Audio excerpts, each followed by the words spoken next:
अनुरोध करूंगा हमारे गुरुजी को, जो कि हम लोगों के अध्यापक भी रहे हैं और हम लोगों को अभी भी लगातार सीखने को मिलता है।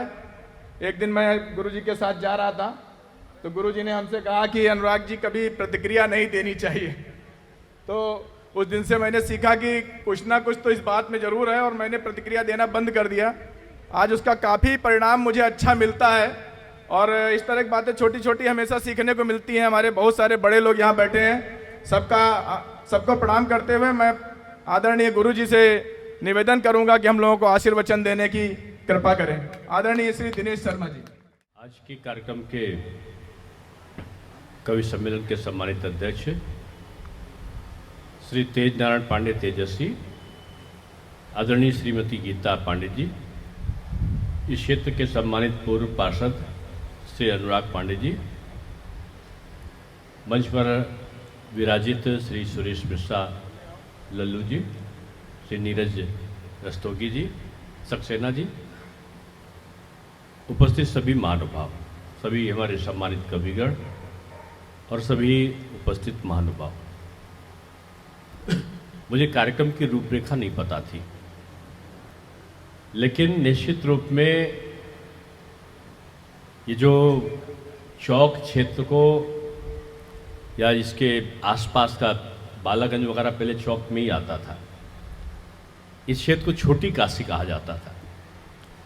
और उसका कारण ये था कि प्रतिभाओं का जो उन्नयन है, जो जन्म है, प्रादुर्भाव है, वो इनकी गलियों से होता था। गली गली से कवि, गली गली से साहित्यकार इस छोटी काशी में हुआ करते थे।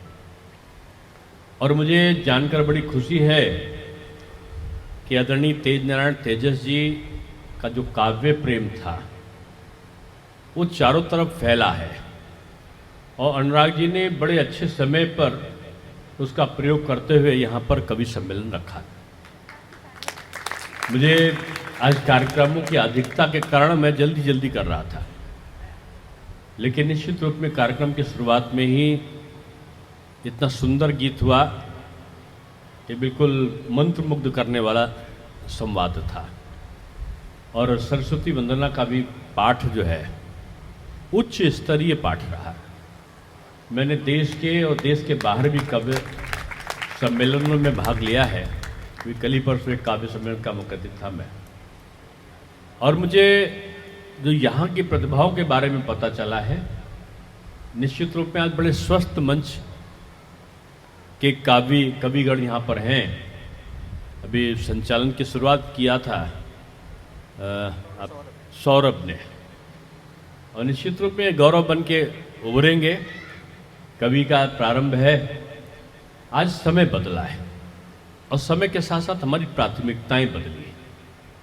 पहले क्या होता था कि हर राजा महाराजा या बड़े जो एक उच्च पदस्थ लोग होते थे, अपने साथ में एक साहित्यकार या कवि जरूर रखते थे, और कवि का रखने का मान था कि वो उनको मार्गदर्शन कराते थे।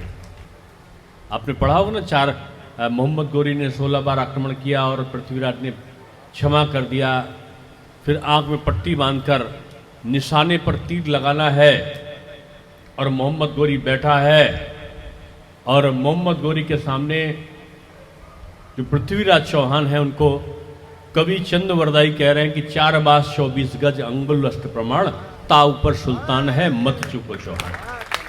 और चौहान चुके नहीं, और शब्द वेदी बाण जहां उसने कहा वाह वाह, तहां उस शब्द वेदी बाण ने उनका काम तमाम कर दिया। यानी कवि ने राह भी दिखाई है, कवि ने स्वतंत्र संग्राम में अपनी भूमिका भी निभाई है। कई लोग थे, राणा प्रताप के बारे में, महारानी लक्ष्मीबाई के बारे में, कि लक्ष्मीबाई एक खूब लड़ी मर्दानी, वो तो झांसी वाली रानी थी। बुंदेलो हर बोलों के मुख हमने सुनी कहानी थी, खूब लड़ी मर्दानी, वो तो झांसी वाली रानी थी। बच्चे बच्चे के मुखार बिंद पर ये रटा हुआ था। राणा प्रताप के घोड़े से पड़ गया, हवा का पाला था। अब इस प्रकार की कविताओं को लोग गाते थे और अंतर मन में जोश उत्पन्न होता था। लेकिन कुछ समय ऐसा आया कि आधुनिकता के परिवेश में हम सारी चीज़ों को भूलते हुए आज का वो जो विभिन्न प्रकार का पाश्चात्य संस्कृत, पाश्चात्य संगीत, पाश्चात्य जो वाद्य यंत्र हैं, उन्होंने हमारे बच्चों को प्रभावित किया। पहले क्या होता था कि कवि सम्मेलन हुए, होली पे तो लाइन लगती थी कवि सम्मेलनों का, और इसी लखनऊ में मैं होली के बाद 8-8, 10-10 जगह कवि सम्मेलनों में जाता था। शिवरात्रि आई तो कवि सम्मेलन, रामनवमी आई तो कवि सम्मेलन, और कवि सम्मेलनों के माध्यम से कवि वर्तमान राजनीतिक परिस्थितियों का बड़ा अच्छा सा आकलन करके रखता था। कुछ समय से विषमताएं आई। अब तो मोबाइल बाबा ने ऐसा हाथ ले लिया कि ज़्यादा मन हुआ तो कोई खोल लो गूगल से, कोई कवि का 2-4 लाइन सुन लो, फिर बंद करो, फिर फिल्मी गाना पे चले आओ। अब तो ये हाल हो गया कि कोई पति पत्नी अपने बच्चों के साथ में बैठा हो और हंसी बोली कर रहा हो और 1 घंटा आधा घंटा बैठा हो, तो लोग दूर से, पहले पार्कों में लोग जाते थे, खेलते थे, हंसते थे, बोलते थे, परिवार के बेटा भतीजी भाई सब एक साथ इकट्ठा होकर जाते थे, वहीं खाना खाओ चले आओ। अब तो अगर ऐसा कोई करता हुआ दिखाई पड़े तो लोग बोलेंगे कैसा जंगली ये लोग बैठे हैं, ना ये मोबाइल को देख रहे हैं, ना व्हाट्सअप कर रहे हैं, ना SMS कर रहे हैं, ना मैसेज कर रहे हैं, कैसे लोग हैं ये लोग। आज उन प्राथमिकताएं बदल गई हैं और आधुनिकता की इस होड़ में हमारी संस्कृति, हमारा सभ्यता, हमारे समाज को बचाने की जिम्मेदारी किस पर है? वो ऐसे ही कवियों पर है। और मुझे प्रभावित किया तेजस्वी, आप 68 साल की उम्र में, 66 साल की उम्र में आप अभी भी नौजवानों की तरह कवि कर रहे हैं। काव्य पाठ बहुत अच्छी चीज़ है। और आपको बताऊं, पता नहीं क्या होगा, अभी अमेरिका के रिसर्च, सही वाला रिसर्च निकला है, और उसमें कौन लोग ज़्यादा जिंदा रहते हैं ज़्यादा समय तक। तो उसने कहा कि टीचर्स, शिक्षक, और पोएट यानी कवि, इन 2 लोगों की आयु ज़्यादा होती है। लोगों ने उनसे पूछा रिसर्च का कारण क्या है, तो उन्होंने कहा कि जो लोग बोलते रहते हैं, भाषण देते रहते हैं, नेता भी भाषण देता होगा, लेकिन उसे अलग हटके जो सोच कर बोलते हैं, जो चिंतन मनन करते हैं, और जो चिंतन मनन करने वाले लोग हैं, जो पाठन करते हैं, या जैसे कविताओं भी कहा, तो एक विचारों का तारतम्य अपने मन और मस्तिष्क पर रखते हैं, तो उनकी इंद्रियां प्रवाहमान होती हैं, रक्त का संचार सुचारित होता है, और रक्त का जो संचार है वो सुचारित होने के कारण और मस्तिष्क सक्रिय रहने के कारण वो तमाम बीमारियों से मुक्त होते हैं, उनकी आयु लंबी होती है। तो मैं यही कहूँगा कि कवियों को, कि जो कवि नहीं है उनको भी मैं कहूँगा कि सुबह सुबह जैसे हंसने का आजकल लोगों ने बताया नहीं कि हास्य थेरेपी है, कि जोर जोर से हंसो, टहलो, बोलो, रिटायर्ड नहीं है, टायर्ड नहीं हो, आप पंडित जी की तरह मस्त हो जाओ, तेजस्वी की तरह दूसरे चीज में इन्वॉल्व करो।